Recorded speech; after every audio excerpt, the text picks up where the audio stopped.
നഹ്മദുഹു വനുസല്ലി വനുസല്ലിമു അലാ റസൂലിഹിൽ കരീം. അമ്മാ ബഅദ്.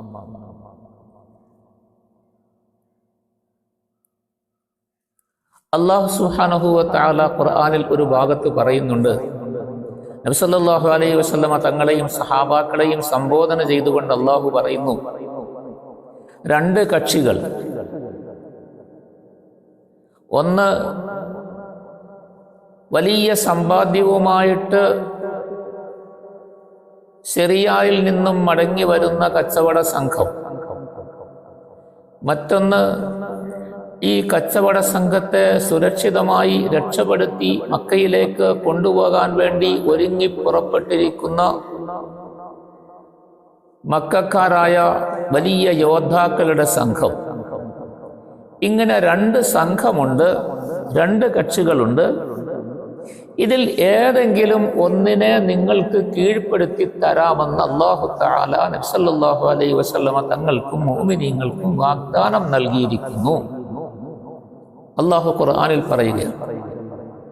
എന്നിട്ട് അല്ലാഹു പറഞ്ഞു, കൂടുതൽ പ്രയാസമോ ബുദ്ധിമുട്ടോ കഷ്ടതയോ ഒന്നും ഇല്ലാതെ നിങ്ങൾക്ക് പിടിച്ചടക്കാനും നിങ്ങൾക്ക് വലിയ ഗുണം നേടാനും സാധിക്കുന്ന കച്ചവട സംഘത്തെ തന്നെ നിങ്ങൾക്ക് പിടികൂടാൻ സാധിച്ചാൽ അതായിരിക്കും നിങ്ങൾക്ക് പ്രയോജനവും സന്തോഷകരവുമെന്ന് നിങ്ങൾ ആഗ്രഹിക്കുകയും ചെയ്തില്ലായിരുന്നോ? അല്ലാഹു ചോദിക്കുന്നു, വഇദ് യഇദുകുമുല്ലാഹു ഇഹ്ദ ത്വായിഫതൈനി അന്നഹാ ലക്കും വതവദ്ദൂന അന്ന ഗൈറ ദാതി ശൗകതി തകൂനു ലക്കും. അല്ലാഹു തആല ഖുർആനിൽ പറഞ്ഞതാണ്.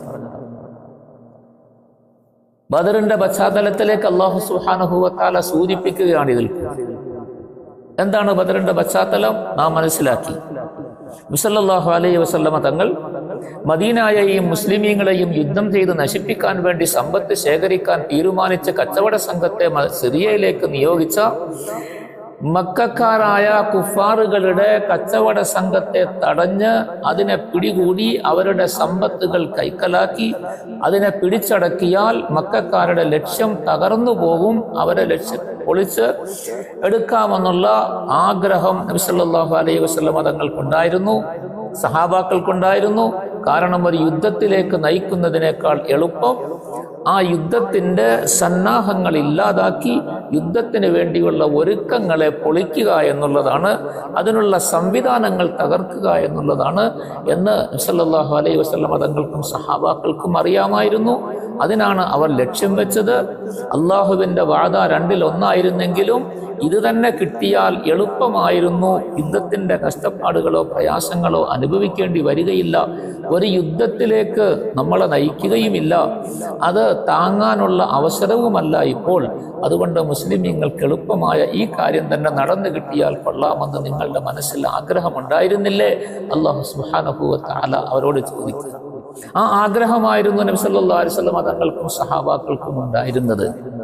അതുകൊണ്ട് തന്നെ യുദ്ധത്തിനുള്ള യാതൊരു സംവിധാനങ്ങളും ഒരുക്കവുമില്ലാതെ നബി സല്ലല്ലാഹു അലൈഹി വസല്ലം തങ്ങൾ ഒരു ദിവസം സഹാബാക്കളോട് മസ്ജിദുൻ നബവിയിൽ അവർ നമസ്കാരത്തിന് ശേഷം ഇരിക്കുമ്പോൾ, നാം നേരത്തെ പിടികൂടുന്നതിന് വേണ്ടി ലക്ഷ്യം വെച്ച് പുറപ്പെട്ടിട്ട് നമ്മളുടെ പിടിയിൽ നിന്നും വഴുതിപ്പോയ കച്ചവട സംഘം സിറിയയിൽ നിന്ന് മുഴുവൻ സാധനങ്ങളുമായി തിരിച്ചു വരുന്നുണ്ട്.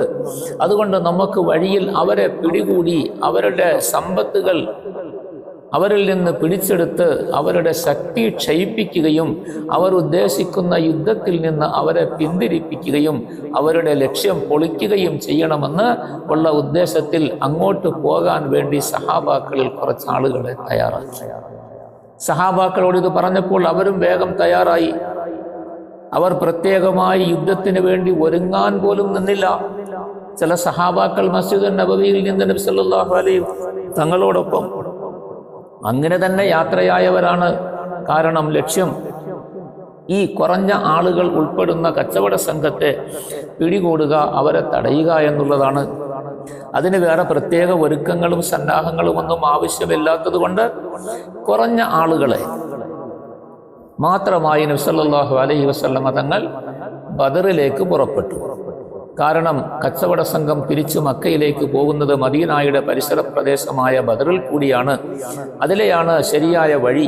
ആ വഴിയിൽ കൂടി കടന്നു വരുമ്പോൾ അവിടെ വെച്ച് അവരെ പിടികൂടാമെന്നുള്ള ലക്ഷ്യത്തിലാണ് മദീനയിൽ നിന്നും പുറപ്പെടുന്നത്. അതുകൊണ്ടാണ് സല്ലല്ലാഹു അലൈഹി വസല്ലമ തങ്ങളോടൊപ്പം വെറും 313 സഹാബാക്കൾ മാത്രമുണ്ടായിരുന്നു. അത്രയും പേരെ ആവശ്യമുള്ളൂ എന്ന് തോന്നിയത് കൊണ്ടാണ് പുറപ്പെട്ടത്. മാത്രമല്ല, ബദറിലേക്ക് പോകുന്ന സമയത്ത് പോകുന്ന ആളുകൾ ഒരു പ്രധാനപ്പെട്ട കാര്യത്തെ ലക്ഷ്യമാക്കിയല്ല പോയത്. ലോകത്ത് ചരിത്രം കുറിക്കുന്ന, ലോക ചരിത്രത്തിൽ അറിയപ്പെടുന്ന വലിയ ഒരു ഏറ്റുമുട്ടലിന് വഴിയാകും ഇതെന്ന് പ്രതീക്ഷിച്ചോ, അല്ലെങ്കിൽ ലോകം മുഴുവൻ അറിയപ്പെടുന്ന ഒരു ചരിത്ര സംഭവമായി ഇത് മാറുമെന്നോ എന്നൊന്നും സഹാബാക്കൾക്കോ നബി സല്ലല്ലാഹു അലൈഹി വസല്ലമ തങ്ങൾക്ക് പോലുമോ പ്രതീക്ഷയില്ലായിരുന്നു. അല്ലാഹു സുബ്ഹാനഹു വ തആല ഖുർആനിൽ പറയുന്നുണ്ട്, നിങ്ങളെ നിശ്ചിത തീരുമാനമില്ലാതെയാണ് ഞാൻ ഒരുമിച്ച് കൂട്ടിയത്, യാദൃച്ഛികമായി വന്നുപെട്ട സംഭവമാണ് എന്ന് അള്ളാഹു തന്നെ പറയുന്നുണ്ട്.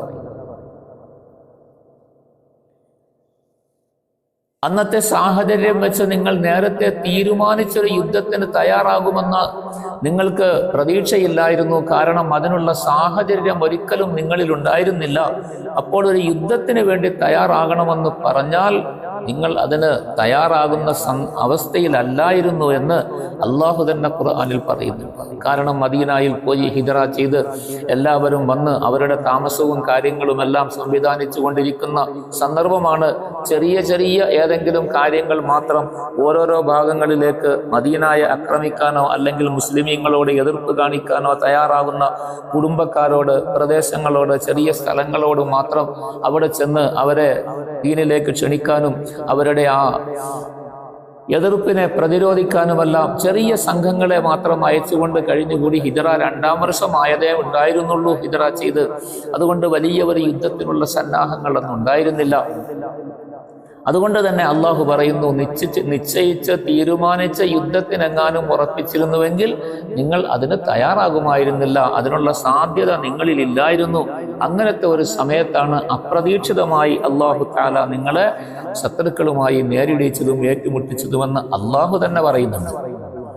ചുരുക്കത്തിൽ ബദറിന്റെ ഒരുക്കമെന്ന് പറയുന്നത് ഒരു സന്നാഹവും ഇല്ലാതെ, സഹാബാക്കൾക്കിടയിൽ ബദറിൽ പങ്കെടുക്കാൻ സാധിക്കാതിരുന്ന ആളുകളെ കുറിച്ചൊരു കുറ്റബോധമോ അല്ലെങ്കിൽ അവർക്കൊരു അവഗണനയോ ഒന്നും ഉണ്ടായിരുന്നില്ല. കാരണം നബി സല്ലല്ലാഹു അലൈഹി വസല്ലമ തങ്ങൾ യുദ്ധത്തിലേക്ക് പോകാൻ വേണ്ടി പ്രേരിപ്പിച്ചിട്ട് ആരും തയ്യാറാകാതിരുന്നതോ പോകാൻ മടിച്ചു നിന്നവരോ ഒന്നുമല്ല. തങ്ങളൊരു യുദ്ധത്തിന് പ്രേരിപ്പിച്ചുമില്ല. യുദ്ധത്തിന്റെ ലക്ഷ്യത്തോടു കൂടിയല്ല മദീനയിൽ നിന്ന് തങ്ങൾ യാത്ര ചെയ്തതും ഇതെല്ലാവർക്കും വ്യക്തമായി അറിയാവുന്ന കാര്യമാണ്. അതുകൊണ്ട് ബദറിൽ പങ്കെടുക്കാൻ സാധിക്കാതിരുന്ന സഹാബാക്കളെ കുറിച്ച് ആരും ഒരു നിലയിലുള്ള മോശമായ അഭിപ്രായം പറയുകയോ അവർ ഭീരുക്കളാണെന്നോ ദീനിന് വേണ്ടി ജിഹാദ് ചെയ്യാൻ തയ്യാറാകാത്തവരാണെന്നോ ഒന്നും ആരും പറഞ്ഞിരുന്നില്ല. കാരണം അങ്ങനെ ഒരു ജിഹാദിന് വേണ്ടിയല്ല പുറപ്പെട്ടത്. ചുരുക്കത്തിൽ നബി സല്ലല്ലാഹു അലൈഹി വസല്ലമ തങ്ങൾ ഈ കച്ചവട സംഘത്തെ പിടിക്കാൻ വേണ്ടി പുറപ്പെട്ടു. നബി സല്ലല്ലാഹു അലൈഹി വസല്ലമ തങ്ങൾ നേരത്തെ തന്നെ അന്വേഷിച്ചു കൊണ്ടിരുന്നത് പോലെ തങ്ങൾക്ക് വിവരം കിട്ടിയതനുസരിച്ച് കച്ചവട സംഘത്തിന് അവർ തിരിച്ചു വരുമ്പോൾ അവർക്കൊരു ലക്ഷ്യമുണ്ട്, സുരക്ഷിതമായ നിലയിൽ അവരുടെ ലക്ഷ്യസ്ഥാനത്ത് എത്തുക എന്ന്, മക്കയിലേക്ക് എത്തേണ്ടതാണ്. അതുകൊണ്ട് വഴിയിൽ എന്തെങ്കിലും തടസ്സങ്ങൾ ഉണ്ടാകുമോ, വഴിയിൽ ഏതെങ്കിലും തരത്തിലുള്ള ആക്രമണങ്ങളോ വല്ല കൊള്ളക്കാരോ വല്ലവരും ഉണ്ടാകുമോ എന്നൊക്കെ അന്വേഷിക്കാൻ വേണ്ടി CIDകളെ, രഹസ്യാന്വേഷകരെ, പൈലറ്റുകളെ അയക്കുക എന്നുള്ളത് കച്ചവടക്കാരുടെ പതിവായിരുന്നു. അതനുസരിച്ച് അബൂ സുഫിയാനും കൂട്ടരും ഇവരുടെ കച്ചവട സംഘം വരുന്ന യാത്രാ സംഘത്തിന് മുമ്പിൽ നേരത്തെ തന്നെ വഴി നോക്കാനും വഴിയിൽ എന്തെങ്കിലും തടസ്സങ്ങളുണ്ടോ എന്ന് അന്വേഷിക്കാനുമുള്ള ആളുകളെ നിയോഗിച്ചിരുന്നു. അവർ അന്വേഷിച്ചപ്പോൾ അവർക്ക് വിവരം കിട്ടി, മദീനയിൽ നിന്ന് നബി സല്ലല്ലാഹു അലൈഹി വസല്ലമ തങ്ങളും സഹാബാക്കളും പുറപ്പെട്ടിട്ടുണ്ട്. കഴിഞ്ഞ പ്രാവശ്യം നമ്മളെ പിടിക്കാൻ വേണ്ടി വന്നിട്ട് കിട്ടാതിരുന്നതിൻ്റെ പേരിൽ തിരിച്ചു പോകുമ്പോൾ നമ്മളെ തടയാനും പിടികൂടാനും വേണ്ടി സംഘം പുറപ്പെട്ടിട്ടുണ്ട് എന്നുള്ള വിവരം അന്വേഷിച്ച ആളുകൾ അബൂ സുഫിയാനെ അറിയിക്കുകയും അബൂ സുഫിയാൻ സുരക്ഷിതമായി പോകുന്നതിനുള്ള മാർഗത്തിന് വളരെ വേഗതയിൽ മക്കയിൽ ചെന്ന് അറിയിച്ച് അവിടെ നിന്ന് ആളുകളെ കൂട്ടിക്കൊണ്ടുവരാൻ വേണ്ടി, അവിടെ വിവരം കൊടുക്കാൻ വേണ്ടി ദൂതനെ അയക്കുകയും ചെയ്തു. സല്ലല്ലാഹു അലൈഹി വസല്ലം തങ്ങൾ മദീനയിൽ നിന്നും പുറപ്പെട്ടു. അബൂ സുഫിയാനും കൂട്ടരും സിറിയയിൽ നിന്നും മദീന വഴി കടന്നു വരുന്നു. അബൂ സുഫിയാനും കൂട്ടരും മക്കയിലേക്ക് ദൂതനെ അയക്കുന്നു. എത്രയും പെട്ടെന്ന് ആളുകൾ എല്ലാ സന്നാഹങ്ങളോടും കൂടി ഒരുങ്ങി വന്ന് നിങ്ങളുടെ കച്ചവട സംഘത്തെ സംരക്ഷിച്ചോളണം, ഇല്ലെങ്കിൽ നമ്മളുടെ മുഴുവൻ സമ്പത്തും മദീനക്കാരായ മുഹമ്മദ് സല്ലല്ലാഹു അലൈഹി വസല്ലമയും കൂട്ടരും പിടിച്ചെടുക്കും. അവരെ പിടിച്ചെടുത്താൽ നമുക്കെല്ലാം നഷ്ടമാകും. അതുകൊണ്ട് കച്ചവട സംഘത്തെ സുരക്ഷിതമായി മക്കയിൽ എത്തിക്കുന്നതിനുള്ള ഏർപ്പാടുകൾ ഉടനെ തന്നെ ചെയ്യണം. അതിനുവേണ്ടി എല്ലാവരും ഒരുങ്ങി തയ്യാറായി എല്ലാ സന്നാഹങ്ങളോടും കൂടി വരണമെന്ന് അബൂ സുഫിയാൻ മക്കയിലേക്ക് വിവരം ധരിപ്പിക്കാൻ വേണ്ടി ദൂതനെ അയക്കുകയും ദൂതൻ മക്കയിൽ ചെന്ന് വിളംബരം ചെയ്തു. വലിയ ശബ്ദത്തിൽ അന്ന് യുദ്ധത്തിന് ആളുകൾ വന്ന് സൈന്യങ്ങൾ വന്ന് പെട്ടുപോയാൽ എങ്ങനെയാണോ അറിയിക്കുന്നത് ആ നിലയിലുള്ള മാർഗം സ്വീകരിച്ച് എല്ലാവരെയും ഈ വിവരം അറിയിക്കുകയും എല്ലാവരെയും ഭീതിപ്പെടുത്തുന്ന തരത്തിൽ ആ വാർത്ത പരക്കുകയും ചെയ്തു. അങ്ങനെയാണ് അബൂജഹലിന്റെ നേതൃത്വത്തിൽ പ്രധാനപ്പെട്ട മുഴുവൻ ആളുകളെയും ഉൾക്കൊള്ളിച്ച് വലിയ യുദ്ധ പാടവമുള്ള ആയുധ ശേഖരങ്ങളുള്ള ആളുകളെയും കൂട്ടിക്കൊണ്ട് എല്ലാവിധ സന്നാഹങ്ങളും യോദ്ധാക്കൾക്ക് അവിടെ തന്നെ ഉറച്ചു നിൽക്കാൻ അവരെ പ്രേരിപ്പിക്കുന്നതിന് വേണ്ടി അടിമ പെണ്ണുങ്ങളെയും സ്ത്രീകളെയും പാട്ടുകാരെയും ആഹാരത്തിനുള്ള മുഴുവൻ വകകളും ഒട്ടകത്തെ അറുത്ത് തിന്നാനുള്ള ധാരാളം ഒട്ടകങ്ങളും ധാരാളം ആഹാര സാധനങ്ങളും ധാരാളം മദ്യങ്ങളും എല്ലാമായിട്ട് സർവ്വ സന്നാഹങ്ങളോട് കൂടിയാണ് മക്കയിൽ നിന്നും 1000 ആളുകൾ ഉൾക്കൊള്ളുന്ന വലിയ ഒരു സംഘം മദീനയിലേക്ക് പുറപ്പെടുന്നത്. അബൂ സുഫിയാന്റെ നിർദ്ദേശം അനുസരിച്ച് മക്കയിൽ നിന്നും പുറപ്പെടുന്നത് മദീനയിലേക്ക്, മക്കയിൽ നിന്നും അബൂജഹലിന്റെ നേതൃത്വത്തിൽ ഒരുങ്ങി യുദ്ധത്തിനുള്ള ഒരുക്കങ്ങൾ അവർ ചെയ്താണ് മക്കയിൽ നിന്നും പുറപ്പെടുന്നത്. അങ്ങനെയാണ് ബദറിന്റെ ആരംഭമുണ്ടാകുന്നത്. പിന്നെ എന്താണ് ബദറിൽ സംഭവിച്ചത് നമുക്ക് മനസ്സിലാക്കാം. അല്ലാഹു